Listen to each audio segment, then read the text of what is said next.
आले नतिया तो माता भल तो अरे गंटू এইটা পা 3 পরিষ্ঠিয়া মাস্ক এই মাস্ক সাধারণ নুহে এই মাস্ক কু ডক্টর মানে পিন্ধନ୍ତି যে ଆମ ଜୀବନ ବଞ୍ଚାନ୍ତି ଆଉ ଏ ମାସ୍କ ତାଙ୍କ ଜୀବନ ବଞ୍ଚାଏ। ଏଇଟା କେତେ ଟଙ୍କା ଲେ କିଣିଲୁ କିଲେ ନଟିଆ?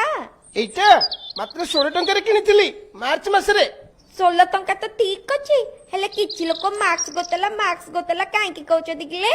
ଆରେ ଗାଣ୍ଡୁ এই সম্মান মাস্ক কর্ণাটক সরকার 18 টঙ্কারে কেরল সরকার 17 টঙ্কারে গুজরাট সরকার 20 টঙ্কারে পা কিণুଛନ୍ତି ହେଲେ ଆମ ନବୀନ ସରକାର କେନ୍ଦ୍ର ସରକାରଙ୍କର ଗାଇଡଲାଇନ ମାନି 16 ଟଙ୍କାରେ କିଣିଛନ୍ତି।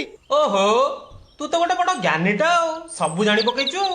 ହେଠି କକା ଲକଡାଉନ ରେ ତମେ ଘରେ ରହି ରହି ତମର କିଛି କାମ ଧନ୍ଦା ନାହିଁ ତ ସେଥିପାଇଁ ଆମ ନବୀନ ସରକାରଙ୍କୁ ବଦନାମ କରୁଛ। ତା ଛଡା ଆମ ନବୀନ ସରକାର କରୋନା ମୁକାବିଲାରେ ସାରା ଦେଶରେ ଆଗୁଆ ତ ତେଣୁ ତମ ଦିଅ ଶୁନି ୟାର ଯୋଡୁ ଖାଲି ନବୀନ ସରକାରଙ୍କୁ କହି ବଦନାମ କରୁଛ। ତମ କଥା ତ ଠିକ ନାହିଁ ଆଉ।